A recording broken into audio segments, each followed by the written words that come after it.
Hello বন্ধুরা, good morning. এত ঠান্ডা পড়েছে, দেখো আমি কিন্তু চাদর মুড়ি দিয়ে দিচ্ছি, তাও কিন্তু আমার খুবই ঠান্ডা লাগছিল সকাল সকাল ঘুম থেকে উঠে। আর এই যে এখন কোমরে কিন্তু একটু বেল্ট পরে নিবো, বেল্টটা পরলে একটু কোমরটা সেফ হয়, অনেকটা আরাম হয়। আমার না কোমরে খুবই যন্ত্রণা, যার কারণে আমি সবসময় বেল্ট ইউজ করি। আমার বেবি হওয়ার পর থেকে কোমরে কিন্তু খুবই ব্যথা হয়ে গেছে, জানোই তো সিজার যারা করেছে সবারই কিন্তু একই প্রবলেম, সিজার হলে কিন্তু কোমরে যন্ত্রণা এমনি থেকেই হয়। কোমরে ব্যথার পাশাপাশি কিন্তু শুনেছি আমি বেল্টটা ইউজ করলে চর্বিও কমে, একটু বডিতে স্লিম করার জন্য আমি একটু টাইট করে লাগাচ্ছিলাম, অনেকটাই টাইট করে দিচ্ছিলাম, যতটা টাইট হয় অতটাই টাইট করে দিচ্ছিলাম। ডেইলি সকালে কিন্তু আমি ঘুম থেকে উঠে এটা ইউজ করবোই, সারাটা দিনই যেদিন পরি সারাটা দিনই পরে থাকি, আর যেদিন না পরি তো পরার মনে না থাকে সারাদিনও আমি একবারও পরি না। আর কোমরে বেল্ট পরেছি, একটু আয়নায় ভাবনা মারলে হয় বলো? আয়নায় একটু ভাবো মেরে নিচ্ছি নিজেকে, দেখছি কেমন লাগছে দেখতে। আজকে যেহেতু ছেলের স্কুল ছিল না, তাই একটু দেরি করে ঘুম থেকে উঠেছি। আর এইদিকে মাও কিন্তু শাক বেছে নিচ্ছিল আজকে রান্নার জন্য। মা বেছে দিচ্ছে কিন্তু আমি রান্না করবো, মা কিন্তু এখন রান্না করতে একদমই চায় না। আমি রান্না করতে করতে মার এখন রান্না করতে একদমই নাকি ইচ্ছে করে না। তারপর রান্না বান্না শেষ করে খাওয়া দাওয়া করে দেখো আমি বিকালবেলায় কিন্তু বেরিয়ে গিয়েছি, দুপুরে কিন্তু আর ভিডিও করা হয়নি, বিকালবেলায় বেরিয়ে গিয়েছি বাজারের উদ্দেশ্যে। আর কেন বেরিয়েছি তোমরা তো অবশ্যই জানো। এই তো দেখো সোনার দোকানে চলে এসেছি, আমি আবার নতুন একটা কানের নিব, যার কারণে সোনার দোকানে চলে এসেছি। বাজারে এসে কিন্তু ভিডিও করানো নেই, সোনার দোকানেও ভিডিও করা হয়নি, এই একটা ভিডিও একটুখানি করেছিলাম। একা একা না একদমই ভিডিও করতে ইচ্ছা করে না, একা একা একদমই ভালো লাগে না, লজ্জা লাগে অনেকটা ভিডিও করার জন্য। আমার তো ছোট মোটো ক্রিয়েটারকে ভিডিও করতে মন চায়, ভিডিও করতে নিলে কেউ যদি আমাকে জিজ্ঞেস করে যে তোমার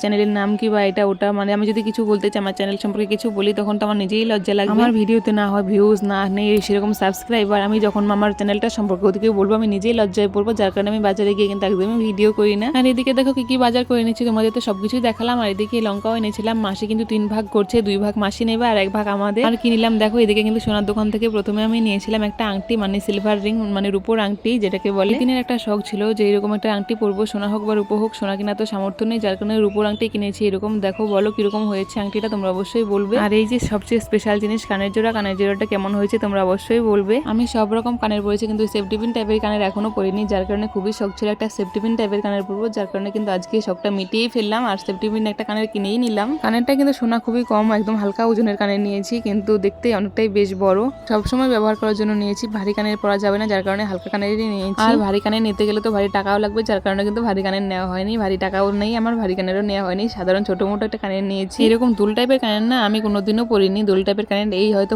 প্রথম আমি পরছি। আমার বিয়ের দিন আর বৌভাতের দিন এই 2 দিনই কিন্তু আমি দুল কানের পরেছিলাম, আমার জীবনে প্রথম এবং শেষ। আর এই যে আবার পড়ছি হালকা পাতলা দুল কানের। তারপরে দেখো বাজার থেকে এসে কিন্তু আবার রান্নাঘরে চলে এসেছি, রান্না কিন্তু আমাকেই করতে হবে, সে যত রাতেই হোক না কেন, আমার মা কিন্তু একদমই রান্না করে না, আমাকেই রান্না করতে হয়। আর আজকে রুটি করবো, আর স্বর্ণজিতের জন্য একটু ম্যাগি বসিয়ে দিচ্ছি, স্বর্ণ নাকি রুটি খাবে না। আর ঘুগনি করবো, ঘুগনির জন্য এদিকে আমি মটরগুলোও দিয়ে দিচ্ছি প্রেসার কুকারে সিদ্ধ করার জন্য। আর অনেকেই বলে আমার নাকি ভয়েসটা খারাপ, দেখো আমি ভয়েস খারাপ, আমি কিন্তু জন্ম থেকেই ভয়েস নিয়ে এসেছি, আমি তো চেষ্টা করি ভালো ভয়েস দেওয়ার, একটু সুন্দর গলার আওয়াজ হোক আমার, সেটা আমিও চাই, কিন্তু হয় না, কি করবো বলো। ভগবান জন্ম থেকে যে আওয়াজটা দিয়েছে সেই আওয়াজটা তো একদমই বদলানো যায় না। আমার আওয়াজ সত্যিই খুব মোটা, আমিও ভাবি আমার আওয়াজটা কেন এত মোটা হলো, একটু ছেলে ছেলে টাইপের আমার গলার আওয়াজগুলো। যাই হোক, তোমরা আমাকে প্লিজ এইভাবে বলো না, আমার না ভীষণই খারাপ লাগে। তোমরা যদি ভিডিওতে কমেন্ট করো তো আমার একটুখানি কমেন্ট বেড়ে যায়, একটা কমেন্ট বেড়ে যায়। তোমরা সামনে ভিডিওতে করো না কমেন্ট, কিন্তু সামনে করো, ভিডিওটা দেখে আমার কিরকমটা লাগতে পারে তোমরা বলো। যখন তোমরা বলো আমার ভয়েস খারাপ, তখন কিন্তু আমার শুনতে ভীষণই খারাপ লাগে, কিন্তু তোমাদের সামনে বলি না, কেননা তোমরা খারাপ পাবে। আর আমি কিন্তু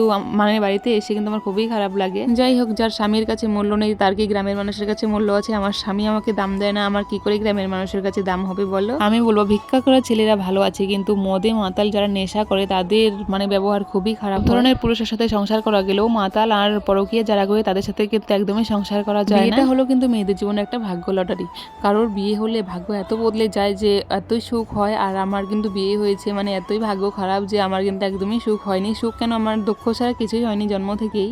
ভগবানের হয়তো আমার কপালে সুখ লিখতে গিয়ে ওই কলমের কালিটা ফুরিয়ে গিয়েছিল, যার কারণে ভগবান আমার কপালে একদমই সুখ লিখতে পারেনি, সুখ লেখার জন্য ভুলেই গিয়েছিল। অনেকেই বলে তোর একটা ছেলে আছে, ছেলেটাকে বড় কর, তোর ভবিষ্যৎ গড়ে যাবে, একদিন না একদিন সুখ হবে, সেই আশাতেই আছি। ছেলেটাকে বড় করার জন্য অনেক চেষ্টা করছি, ভালো করার জন্য। একটা তো কাজ করতে হবে, আমাকে নিজেকে ইনকাম করতে হবে, সেই ইনকামের রাস্তাটাই পাচ্ছি না। দেখো, জীবনে বেঁচে থাকতে হলে কিন্তু সবার আগে কি প্রয়োজন জানো? টাকা। টাকা ছাড়া কিন্তু জীবনে কিচ্ছুই হয় না, টাকা সবার আগে প্রয়োজন মানুষের জীবনে। আমার স্বামীকে এরকম অফার দিয়েছি যে তুমি কাজ করো না, তোমার কাজ করতে হবে না, তুমি ভালো হয়ে যাও, আমার কথা একটু শোনো, তুমি ভালো হয়ে যাও, তোমাকে আমি বসিয়ে বসিয়ে খাওয়াবো। কিন্তু আমার স্বামী একদমই আমার কথা শোনে না। আমার আর আমার ছেলের কথা আমার স্বামী একদমই ভাবে না, যে আমরা কি করে চলবো, কি করবো, সেটা একদমই ভাবে না। যে ওর একটা ছেলে আছে এই কথাটা একদমই ভাবে না। এরপর যে একটা পুরুষ মানুষের দায়িত্ব বেড়ে যায়, সেটা কিন্তু একদমই আমার স্বামী ভাবে না, যে একটা দায়িত্ব বেড়ে গেছে বা কি। আমার স্বামী কিন্তু আমার ছেলেটার কথা একদমই ভাবে না, যে কি করে কি করবে, কি খাবে, কোথায় যাবে, কি পড়বে, একদমই ভাবে না। আর আমিও কিন্তু আমার স্বামীর কাছে আজ পর্যন্ত জোর দিয়ে আমি কিচ্ছু চাইনি, আমি বলিনি যে তুমি এটা দাও, আমাকে দিতেই হবে বা কিছু, আমি কিচ্ছুই বলিনি আমার স্বামীকে আজ পর্যন্ত। যাই হোক, ওসব গল্প তো অনেকেই করেছি। আমার স্বামীর গল্প আর আমার বাবার গল্প বলতে গেলে একটা হিস্টোরি বই খুলতে হবে, এতটাই মানে আমার সাথে খারাপ হয়েছে, আমার জীবনটাই দুঃখের। ছোট থেকে বড় হয়েছি, সুখ কি জিনিস আমি কিন্তু আমার চোখে একদমই দেখিনি, আমার মনে হয় না সুখ দেখেছি।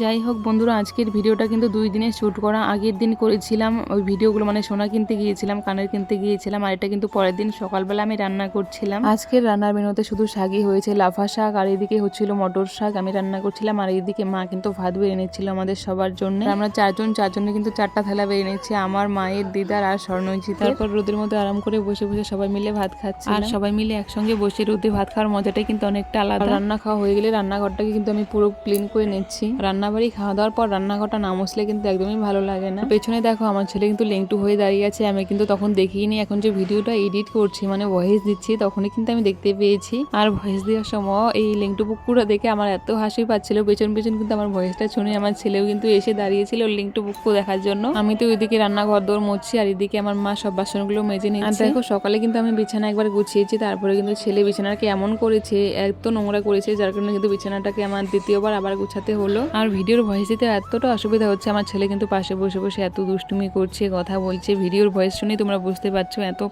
প্যাঁপো কত আওয়াজ। বিছানাপত্র গুছিয়ে কিন্তু আমি ঘর মোছার জন্য রেডি হয়েছি, আর ঘর মোছার যে জল এনেছি সেই জল দিয়ে কিন্তু আমার জামাটা একদমই ভিজে গেছে, যার কারণে জামাটা একদম গুটিয়ে বসলাম। এখন যে পরিমাণে ঠান্ডা পড়েছে, প্রতিদিন কিন্তু একদমই ঘর মোছা হয় না, 2-1 দিন পর পর ঘর মুছি। সত্যি বন্ধুরা, ভয়েস দিতে আমার এতটা অসুবিধা হচ্ছে, কি বলবো বলো। গ্রামে থাকি না, চারিদিকে মানুষ হই হাল্লা চিল্লি, অনেকটা চিল্লি হয়, আর ভয়েস শুনে তোমরা অবশ্যই বুঝতে পারছো। আর আমি আগে রাতে ভয়েস দিতাম, এখন রাতে ভয়েস দিতে পারি না, কেননা খুব বাইরে কুয়াশা পড়ে, এত পরিমাণে ঠান্ডা, যার কারণে রাতে আমি ভয়েস দিতে পারি না। আমাদের কারো যদি জানা থাকে যে ভয়েস কখন কিভাবে দিতে হয়, আমাকে একটু শিখিয়ে দিও প্লিজ, আমি কিন্তু জানি না। নতুন ক্রিয়েটার, দেখতেই পাচ্ছি আমার কিন্তু ভিডিওতে ভিউজও আসে না, সেরকম সাবস্ক্রাইবও নেই। যাই হোক, দেখতে দেখতে কিন্তু আমার ঘর মোছা শেষ। আর গ্রামের বাড়িতে ঘর দৌড় মুছে রাখলে কিন্তু অনেকটাই পরিষ্কার ভালো লাগে, নিজেকেই দেখবে ঘর দৌড় পরিষ্কার করে রাখলে বা উঠান মুছে রাখলে নিজের অনেকটা ভালো লাগে। আর তারপর ঘর দৌড় মোছা হয়ে গেলে আমার দিদা বলছিল আমার চুলটা একটু কেটে দে, যার কারণে দিদার চুলটা কেটে দিচ্ছিলাম। অনেকদিন থেকে দিদার চুল কাটা হয় না, দিদার চুল কিন্তু আমি কেটে দিই সব সময়। শুধু দিদার চুল না, কিন্তু অনেকের চুল আমি কেটে দিয়েছি। ভিডিওতে তোমরা অবশ্যই দেখেছো আমার হাজবেন্ডের চুল, আমার ছেলের চুল,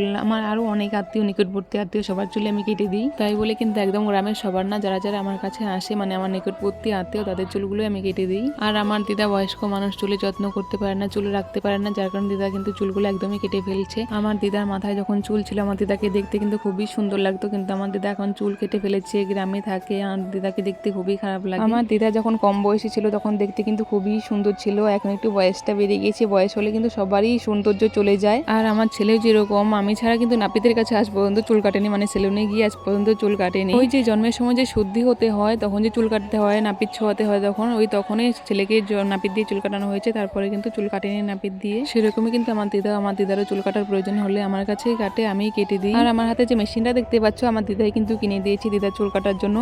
এই মেশিনটা দিয়ে শুধু দিদার চুলই কাটি না, এখন আমার ছেলের, আমার স্বামীর, অনেকের চুলই কাটি। আমার দিদাকে দেখে কিন্তু কেউ খারাপ বলো না, মানে খারাপ পেও না, বয়স্ক মানুষ শুধু সায়া পরেই বসে আছে, আর শাড়ি পরে চুল কাটতে বসলে তো পুরো শাড়িটাই নষ্ট হয়ে যাবে, যার কারণে শুধু সায়া পরে চুল কাটতে বসছে। যাই হোক বন্ধুরা, আমার চুল কাটাটা কিরকম হলো তোমরা কিন্তু অবশ্যই কমেন্ট করে জানাবে। আমার দিদার মাথায় তো কোনো ডিজাইন নেই, আমি মেশিন দিয়ে শুধু 3 mm করে একদমই কেটে পরিষ্কার করে দিয়েছি। আর এই ভিডিওটা করতে গিয়ে কিন্তু অনেকটাই কষ্ট হয়েছে। ভিডিওটা করতে যতটা না কষ্ট হয়, ভিডিওর ভয়েস দিতে ঠিক ততটাই কষ্ট হয়, মানে তার চাইতে দ্বিগুণ কষ্ট হয়। আর আজকের ভিডিওর ভয়েসটা দেওয়া একদমই ভালো হয়নি, চারিদিকে এত হাল্লা চেল্লা, একদমই ভালো হয়নি ভিডিওর ভয়েসটা দেওয়া। যাই হোক, তোমরা আমাকে ক্ষমা করে দিও ভিডিওটা খারাপ হলে। চুল কাটাকাটি তো আমার হলো, কিন্তু আমার ছেলেকে না খুঁজে পাচ্ছি না। চুল কাটাকাটির পর ছেলে যে কোথায়, আমি কিন্তু খুঁজতে বেরিয়েছি, দেখো খুঁজেই পাচ্ছিলাম না যে সে কোথায় গিয়েছে। আমি দেখো ফার্মে যাচ্ছিলাম, ফার্মে গিয়ে কিন্তু ছেলেকে খুঁজে পাইনি, আর মাকে ডেকে নিয়ে আসলাম। তারপরে কিন্তু ছেলেকে দেখো পাশের বাড়িতে পেয়েছি, পাশের বাড়িতে আরেকটা বাচ্চার সঙ্গেও খেলছিল। মিনিমাম আধ ঘন্টা খোঁজার পর ওকে পেয়েছি। এই বাড়িতে কিন্তু কোনোদিনও আসে না খেলার জন্য, আজকে এসে আমি অবাক হয়ে গিয়েছি। আমি ভাবতে পারিনি যে ওকে এই বাড়িতে পাবো। দেখো কি সুন্দর রান্না বান্না খেলছিল, ভাই বোনে মিলে খুব সুন্দরই খেলা করছিল। আমরা ছোটবেলায় এরকম রান্না বান্না খেলতাম, খেলে আসা দিনগুলো কিন্তু খুবই মনে পড়ে। যাই হোক বন্ধুরা, কেমন লাগলো ভিডিওটা আর আমার কানের জোড়া কেমন হয়েছে তোমরা কিন্তু অবশ্যই কমেন্ট করে জানিও। থ্যাংক ইউ দেখার জন্য।